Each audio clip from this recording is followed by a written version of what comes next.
আমি তোমার সব থেকে বড় যা, তাই জন্য আমার কথা যে তোমায় শুনতেই হবে। আর আমাদের বাড়িতে বড়দেরকে রেসপেক্ট দেওয়াটা খুব খুব ইম্পর্টেন্ট। তাদের প্রত্যেকটা কথা মানতে হয়। মুখে মুখে তর্ক করা কিন্তু কেউ মেনে নেয় না আমাদের বাড়িতে।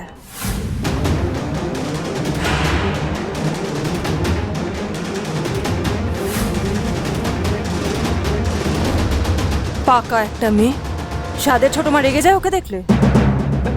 মাধুরী কোথায় গেল? ওরা দাঁড়িয়ে রয়েছে, বরণ টরণ হবে না নাকি? মাধুরী, মাধুরী কোথায় তুমি? আরে ওরা দাঁড়িয়ে রয়েছে তো, বরণটা তো সারতে হবে, এসো। এ কি বলবো বলো তো, মানে একটা কাজ মাধুরীকে দিলে যদি টাইমলি। আরে কোথায় ছিলে? আরে দিদি ভাই, জেঠিমনি শাড়িটা চেঞ্জ করছিল, তাই দেরি হয়ে গেল। ওরা বললে হয়? ওরা কতক্ষণ ধরে দাঁড়িয়ে আছে তুমি বুঝতে পারছো? পিঙ্কি, অত চিৎকার করছো কেন? যাদের জন্য এত তাড়া দিচ্ছ তারা তো বিরক্ত হচ্ছে বলে মনে হয় না।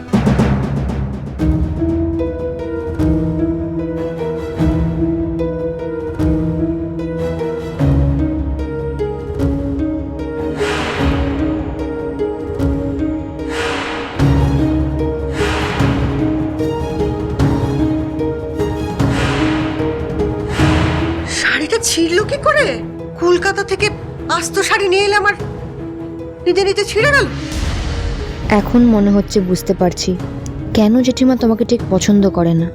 বাড়িতে পাও দেয়নি দেবু, তার আগেই খবরদারি শুরু। হাসিও পায় এরকম মানসিকতা দেখলে।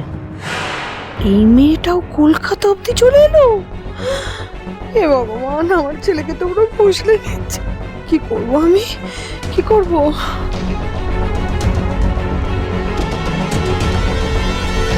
আরে টোপরটা কি হাতে রাখবি? ওর মাথায় পড়া, হাতে নিয়ে দাঁড়িয়ে রয়েছে। উফ, হ্যাঁ হ্যাঁ হ্যাঁ, ঠিক করে পড়া। হ্যাঁ হয়েছে। ও দিদি, বরণটা করো, শুরু করো।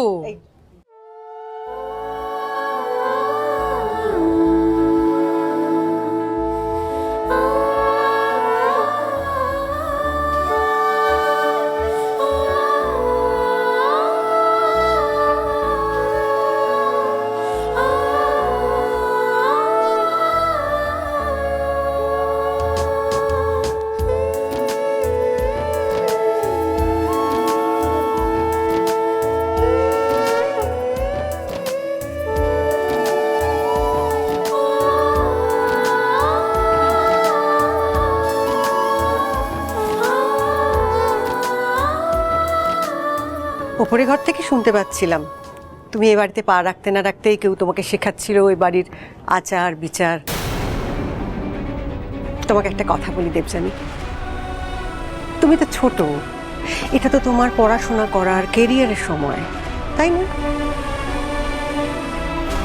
তোমাকে যদি কেউ এখন শেখাতে আসে কিছু, তাকেও তো বুঝতে হবে সে সেটা যোগ্য কিনা,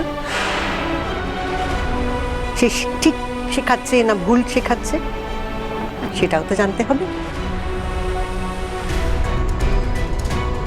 নয়তো তুমি যদি অন্ধের মতো তাকে বিশ্বাস করো তাহলে তো সেটা বুদ্ধিমানের কাজ হবে না। আমার কেউ যদি তোমাকে বিপথে নিয়ে যায় তার মুখের উপর কিন্তু জবাব দিয়ে দিতে হবে।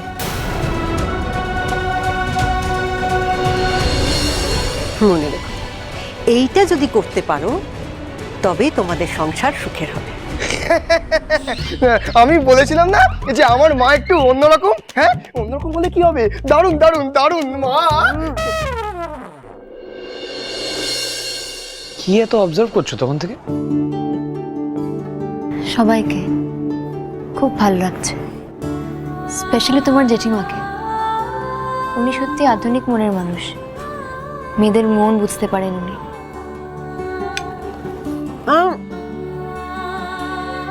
আমার জেঠিমা স্কুলের হেডমিস্ট্রেস ছিলেন।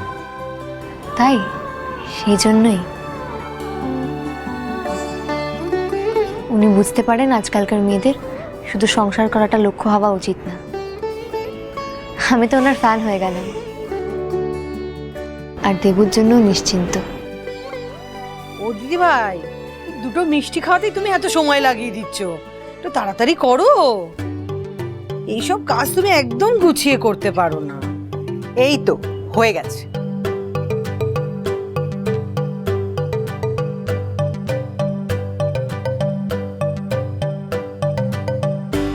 নাও তুমি এবার বরণ করো। তুমি যতক্ষণ না বরণ করছো তোমার তো হজম হবে না। ও তো শুধু আমার ছেলে নয়, তোমার ছেলে। নাও করো। জয় আর রিতম তো আমারই ছেলে। মেজদাকে বাদ দিয়ে দিলে তো মা? মেজে বৌদি সে নেই তো এখানে, থাকলে কিন্তু আবার। আরে না না, বর্দা অনেকটা আর তোমাদের মেজদা কিসব একটা করছে, আমিও জানি না। যাক তুমি বেঁচে গেলে মা।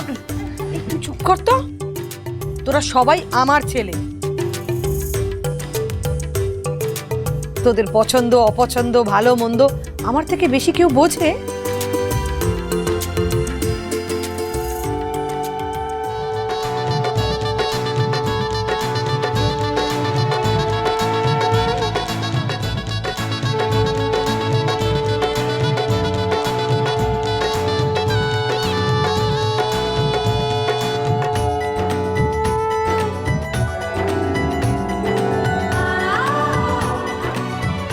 শোনো দেবযানী, তোমার শাশুড়ি মা আজ অনেক কথা বললেন ঠিকই, কিন্তু তোমার এই বড় যা আর এই কাকি শাশুড়ি এদের কথা মেনেই কিন্তু তোমাকে চলতে হবে,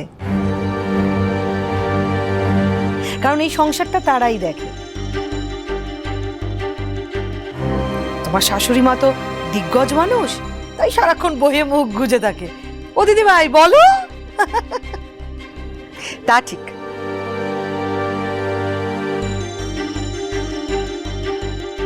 এই বাড়িতে ছোটরা বড়দের কথা মেনেই চলে না। তুমি যদি ভেবে থাকো এই আজকালকার মেয়েদের মতো তর্ক করবে, কথায় কথায় প্রশ্ন তুলবে, সেটা কিন্তু হবে না।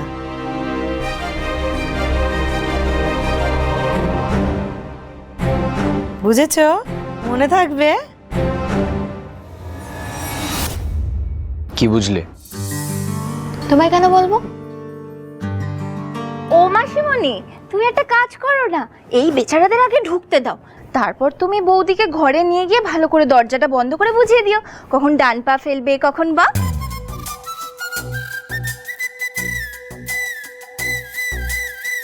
ও হ্যাঁ হ্যাঁ, গুড পয়েন্ট গুড পয়েন্ট, কখন নিঃশ্বাস নেবে কখন খাবে তুমি ভালো করে বুঝিয়ে দিও। এখন বরঞ্চ ওদেরকে ঢুকতে দাও, কতক্ষণ দাঁড়িয়ে থাকবে আর বলো। এই যে ইনি আর একজন, এনার মুখ তো নয় যেন জলের কল, খুললেই জর্জর করে পড়তে থাকে। ও বড় বৌমা, বাকি কাজগুলো তো করতে হবে, শাড়িটা পাততে বলো। আর তুমি মিষ্টি নিয়ে কি দাঁড়িয়ে থাকবে মেজো বৌমা? না মা, যাচ্ছি। যাও। নিতাই, ধর ধর বাকি জিনিসগুলো দাও। কথা একটু তাড়াতাড়ি করো। আসছে আসছে। কতক্ষণ দাঁড়িয়ে থাকবে বলো তো? দাও, বর তাড়াতাড়ি দাও, ফিরে তাড়াতাড়ি। আসছে, আসছে। আস্তে আস্তে নিতাই। একদম সাবধানে।